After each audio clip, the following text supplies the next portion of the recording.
boa tarde. Está começando o programa Articulação ao vivo para todas as unidades de saúde da capital paulista. Hoje é terça-feira, dia 1º de dezembro, então nós já iniciamos o mês aí com um programa super legal que daqui a pouco eu vou falar o tema para vocês. Bom, mas antes da gente começar o programa, eu queria pedir para você, se você está só me vendo, mas não consegue me ouvir, vá até o gerente ou responsável da unidade em que você está e peça para que ele ou ela aumente o volume da televisão. Porque só assim você poderá ouvir o que a gente vai falar no programa de hoje e também participar. Então vá até o gerente ou responsável da unidade em que você está e peça para que ele ou ela aumente o volume da televisão. Bom, e o nosso tema de hoje, as mulheres vão gostar bastante, é sobre salto alto. Então, se você tem alguma pergunta, eu vou passar os contatos agora para você. Quer fazer uma pergunta, tá com o seu celular aí? Não tem problema, pode ligar cobrar. O número é o 9090 3129 9092. 9090 3129 9092. Liga aqui pra gente que a gente está esperando a sua pergunta. Ou se você está com o seu celular também, poxa, eu tenho acesso ao meu e-mail, Roberta. Tem e-mail? Tem sim. É o tvdasaude@gmail.com. tvdasaude@gmail.com. Nós vamos ficar muito felizes em saber aí a sua pergunta ou alguma opinião que você tem sobre o tema. Então manda aqui pra gente. E aqui do meu lado já está o Dr. Fábio Batista, que é ortopedista aqui da Secretaria Municipal da Saúde. Tudo bem, Dr. Fábio? Tudo bem, Roberta. Boa tarde. Um prazer estar aqui novamente. Imagina, a gente que agradece. Seja muito bem-vindo. Muito obrigado. Bom, doutor, o tema de hoje, as mulheres vão gostar bastante, como eu já falei, né? Pois é, um grande glamour aí para as mulheres, né? Exatamente. Bom, e para a gente começar, eu tenho uma pergunta aqui, que é sobre o alinhamento e a postura. Quando a mulher usa o salto alto, ela tem que se preocupar com isso? Muito bem. Bom, vale a pena a gente destacar que eu não sou especialista em saltos altos, né? A gente vai estar como especialista profissional médico, ortopedista, para a gente discutir os problemas ortopédicos relacionados ao uso constante do salto alto. Obviamente eu não sou nenhum design de moda e esses detalhes técnicos ficam aí para os profissionais afins, né, Roberto? Mas veja que interessante, a pergunta ela é muito bem-vinda para a gente iniciar o programa, né?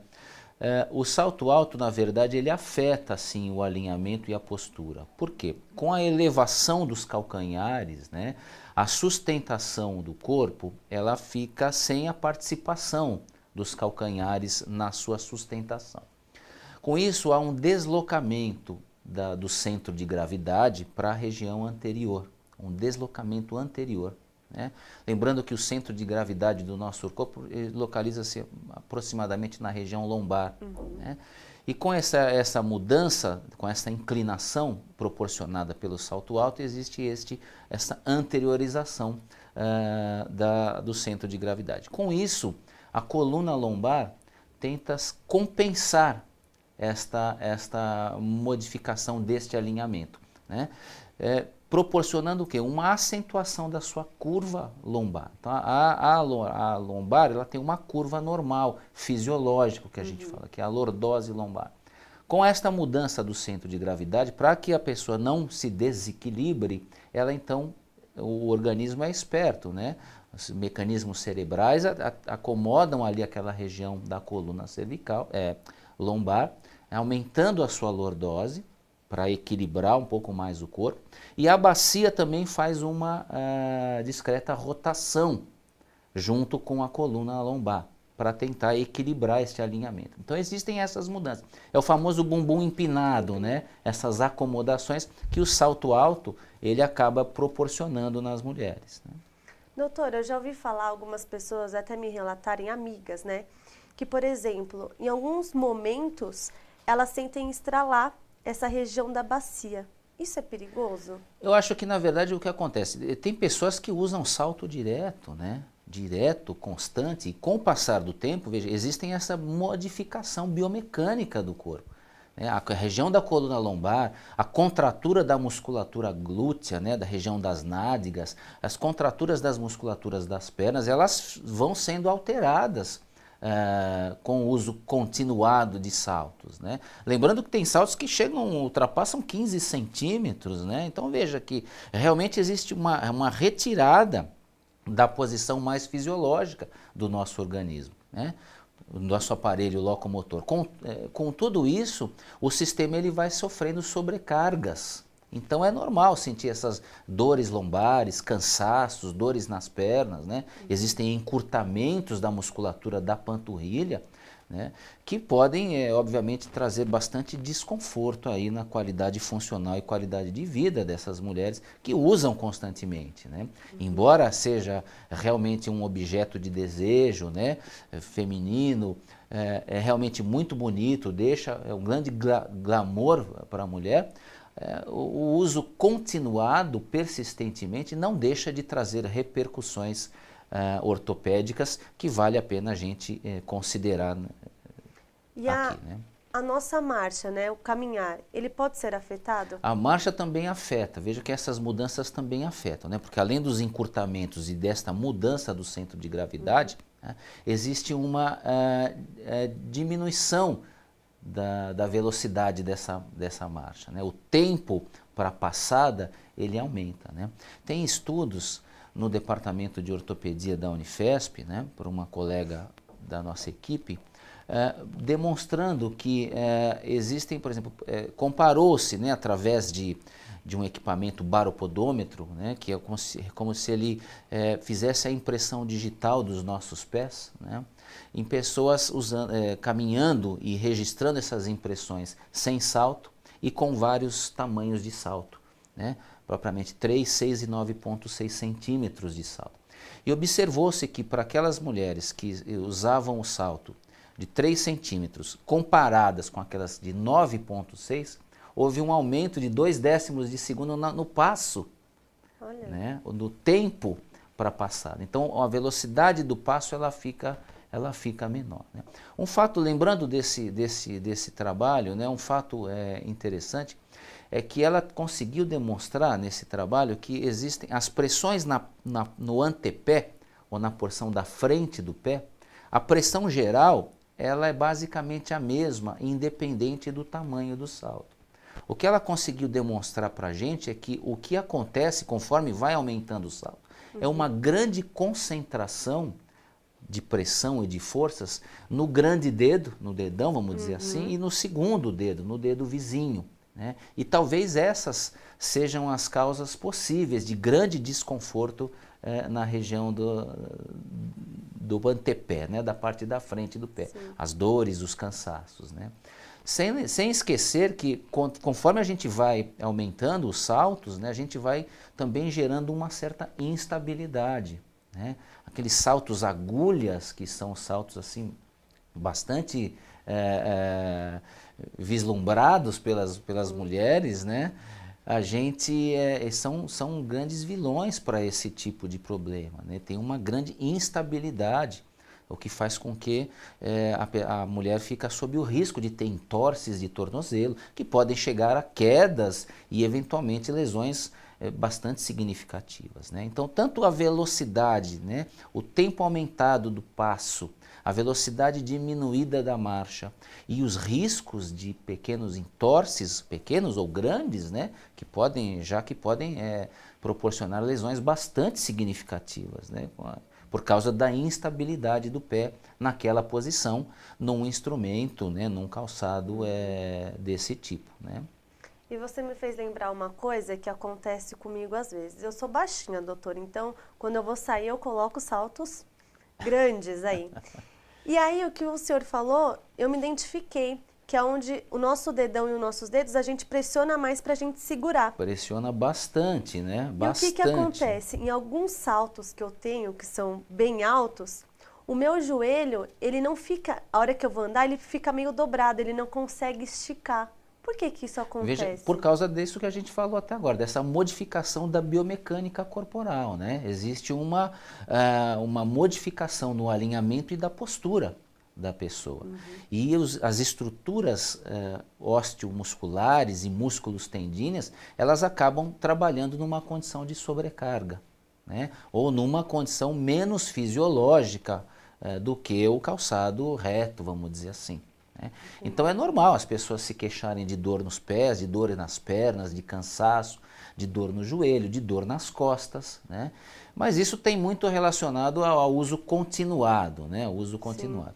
Tem estudos mostrando também que as mulheres continuam usando, sabem que tem a dor. Tem um designer que ele descreve bastante, né, que o uso do salto alto é uma mistura de dor com prazer, né, porque as mulheres entendem este processo de desconforto, mas entendem mais ainda a beleza que o salto alto acaba proporcionando, né? Então, esse programa veio muito bem a calhar, né? Porque realmente é um assunto, às vezes, muito pouco discutido, mas que na nossa prática clínica de consultório, a gente observa bastante queixas relacionadas ao uso de salto alto.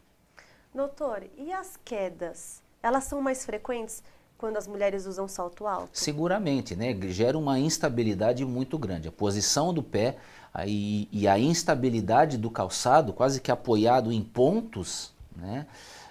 Facilitam aí um mecanismo torsional do tornozelo e uma queda, né? Seguramente. Agora, esses mecanismos torsionais podem assumir diversas proporções, desde um entorse simples, que pode ser manejado com medidas mais brandas, como gelo, como proteção, como elevação do membro, né?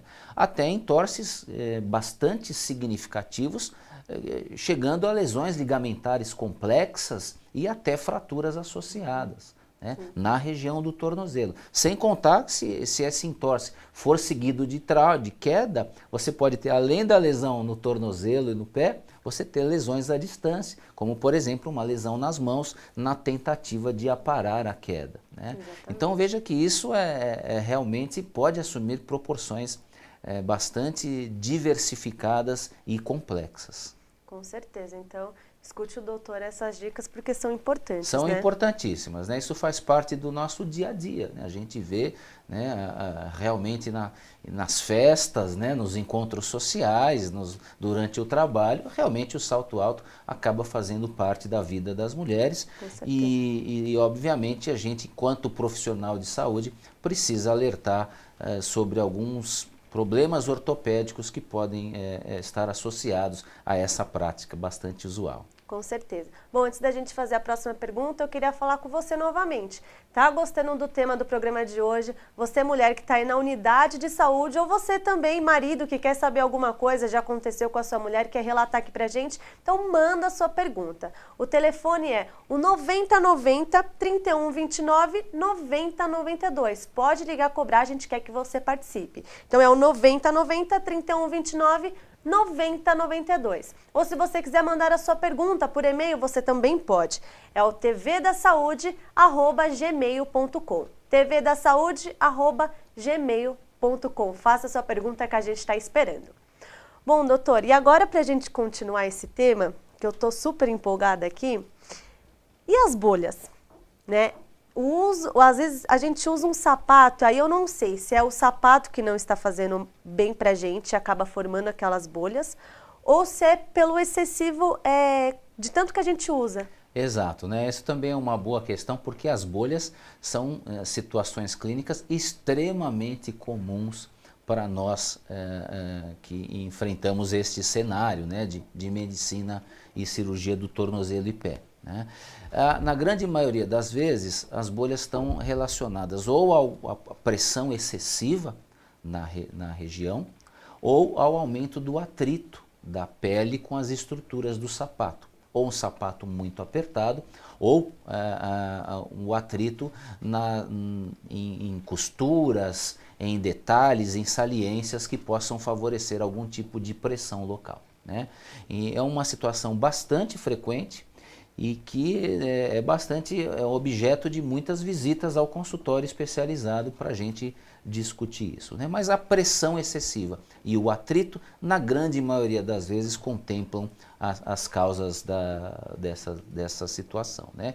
E aí as orientações para o diagnóstico adequado e para o tratamento, obviamente é válido a visita ao profissional especializado em cirurgia do pé para poder orientar da melhor forma, né, como manejar esta lesão agora, essa lesão bolhosa, que pode ser uma lesão bolhosa simples, na sua grande maioria das vezes, mas que essa lesão pode ser tão intensa que às vezes o conteúdo da bolha não é preenchido por um líquido claro, mas às vezes um líquido sanguinolento, né? O que já se caracteriza uma lesão mais agressiva, né? Então é preciso, obviamente, a visita e a orientação de um profissional na vigência dessa situação, para que a gente possa ter um desfecho bastante favorável na resolução desse quadro clínico. Com certeza. Doutor, e uma outra questão é que quem usa muito salto alto pode sentir dores. Eu queria que você falasse um pouquinho quais são essas dores, quais são as dores mais frequentes. Existem, grato pela questão, realmente é uma questão que vale a pena a gente discutir, né? Eu já falei algumas aqui relacionadas a contraturas menos eficientes, né, por causa desta mudança biomecânica, né, do alinhamento, da postura, da estabilidade, do equilíbrio, né, que se altera com o uso do salto alto, né? E lembro que quanto mais alto, maiores esses eventos clínicos as mulheres são mais suscetíveis a essas situações, né? As bolhas são situações bastante comuns, né? Dores na panturrilha, encurtamentos musculares, né? A musculatura da panturrilha e o tendão calcaneano, eles se retraem e a gente acaba tendo, os pacientes, né? As mulheres acabam tendo prejuízos na movimentação normal do tornozelo, né? Existem situações clínicas como as joanetes, que são bastante, existem estimativas que mais de 50% das mulheres que usam o salto alto com frequência apresentam algum grau de desvio do grande dedo, né? De desvio lateral do grande dedo, que é a famosa joanete, vamos dizer assim, o termo popular, né? O termo médico seria o hallux valgus, né? Então, outras situações, né, metatarsalgias, que são dores embaixo da planta do pé, propriamente dito na região mais anterior do pé, que podem ser ocasionadas por traumatismos repetitivos, pela pressão repetitiva, né? Às vezes um desequilíbrio neuromuscular da região, um mecanismo traumático do nervo ali naquela região, originando os chamados neuromas de Morton, bastante frequente também em mulheres que usam bastante salto altos, desvios dos dedos menores, né, algumas deformidades do tipo dedos em garras, que inicialmente eles são flexíveis e posteriormente eles podem adquirir uma característica clínica mais rígida, né? A diferença disso claro que está mais relacionado na sintomatologia e nas técnicas de intervenção, né? Deformidades mais rígidas muitas vezes exigem intervenções um pouco mais agressivas para que a gente possa devolver não só a cosmética, mas a função desse segmento, né? Essas são situações muito frequentes, né, que a gente enfrenta, deformidades do antepé, quedas, desequilíbrios, dores musculares, dores lombares, acho que em resumo bolhas, né? Acho que em resumo essas são as principais que a gente enfrenta. Doutor, e quando as mulheres sentirem algum tipo de dor, elas têm que procurar um especialista ou não necessariamente? Eu acho que vale a pena. A gente sempre o especialista sempre traz orientações e informações apropriadas, né? Nunca é demais uma orientação que vai poder servir para o resto da sua vida. A gente recomenda, assim, que periodicamente, obviamente, consulte um profissional, retire as suas dúvidas, né? Não só tenha uma avaliação cuidadosa do que o aparelho locomotor possa estar sofrendo, mas também orientações, né?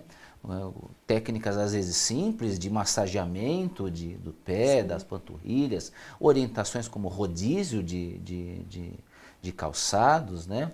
Eu sempre quando falo sobre esse tema, eu me lembro com frequência o que acontece nas festas, né? As mulheres chegam às festas e vão para a pista de dança e com pouco tempo já retiram ou levam um chinelinho, de modo que uma grande quantidade de mulheres ao término da festa estão saindo com a sua sandália ou com o seu sapato na mão, né? É verdade. E existem alguns serviços até de buffets que já entregam para os convidados um parzinho de chinelos, já prevendo essa ocorrência, né? É verdade. Então tem pacientes, a tolerância da dor é variada também, né? Acredita-se que uma grande quantidade de mulheres com 1 hora de uso de calçado já está sentindo algum tipo de desconforto, né? Se ela olhar com cuidado, né? Então aí fica retirar os sapatos, rodiziar, massagear, hidratar, né? Alongar, isso é interessante, né? Conhecer algumas manobras de alongamento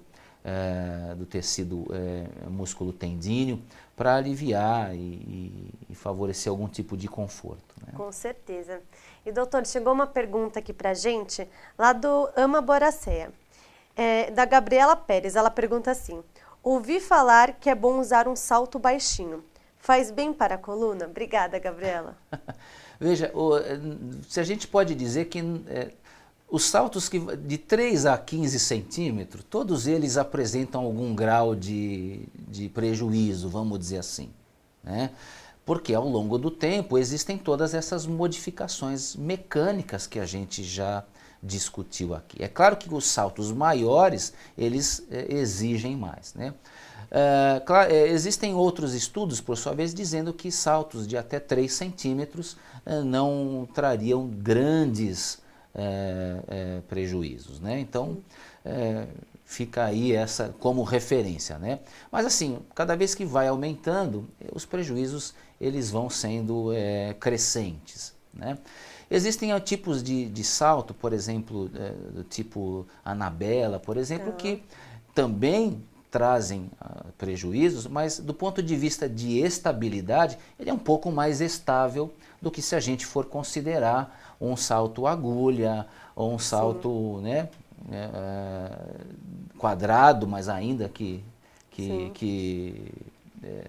elevado, né, proporcionando esse grande desequilíbrio de toda a musculatura local e à distância, né? Então, a Anabela traria um pouco mais de estabilidade. Mas acho que a mensagem de que os saltos mais baixos são um pouquinho mais benéficos, vamos dizer assim, poderíamos pensar assim, apesar deles também trazerem o seu grau de problema no uso continuado.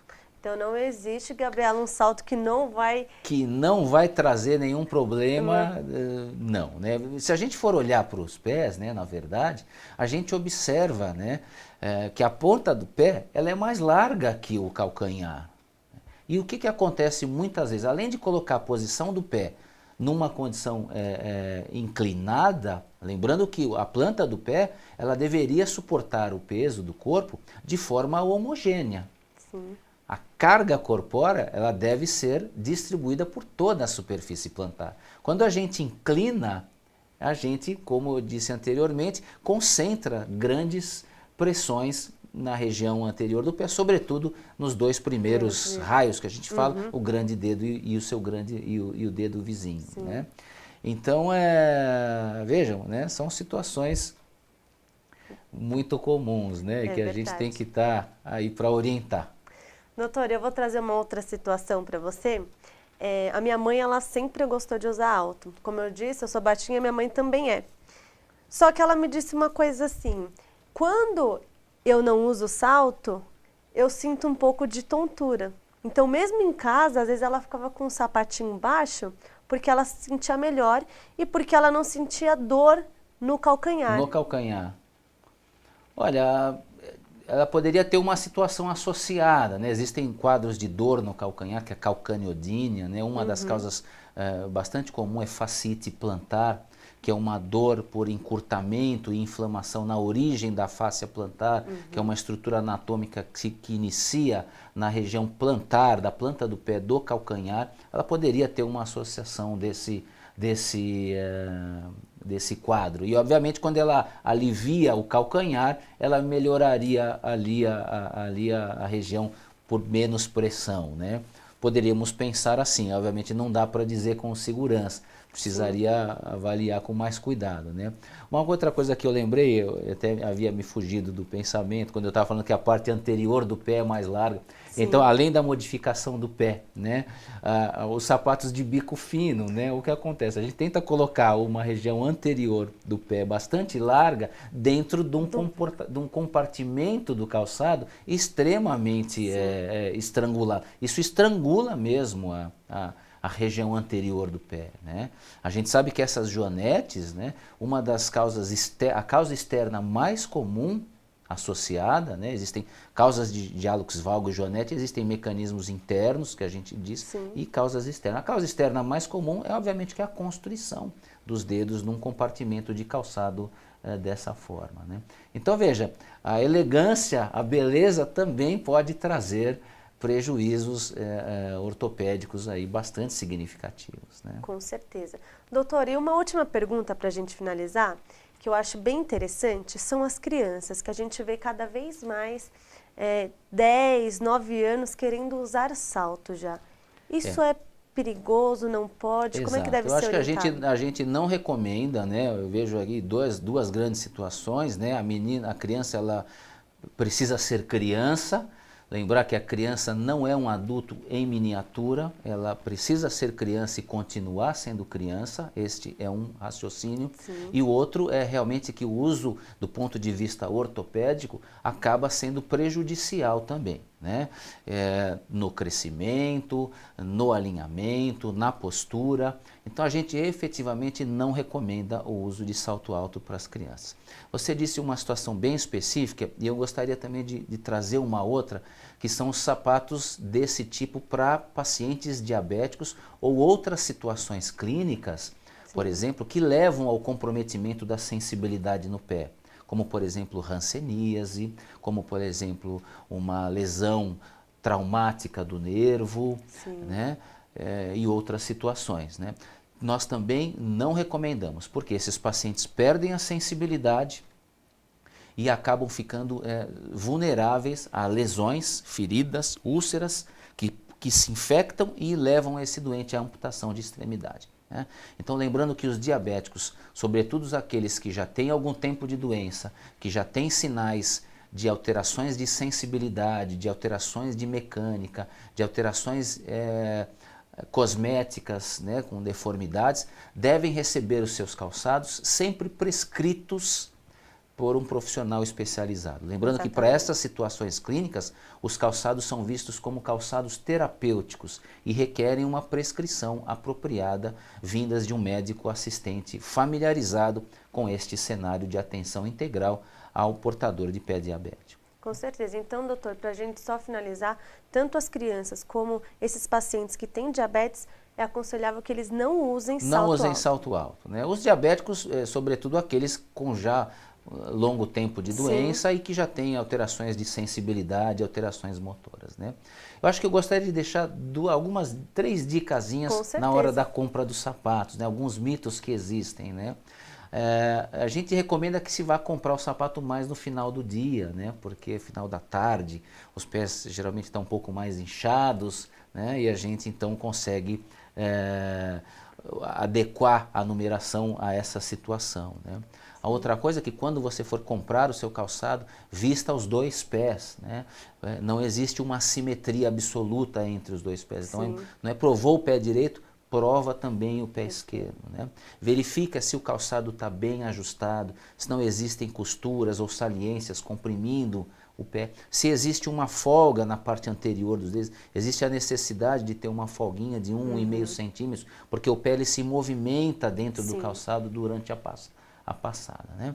Então são dicas e não acreditam naquela história de que, olha, o material vai ceder, então eu compro um calçado mais apertadinho. Exatamente. Com aquela história de que ele vai ceder com o tempo, né? Não é assim que funciona, ele não vai ceder, ele não vai se adaptar.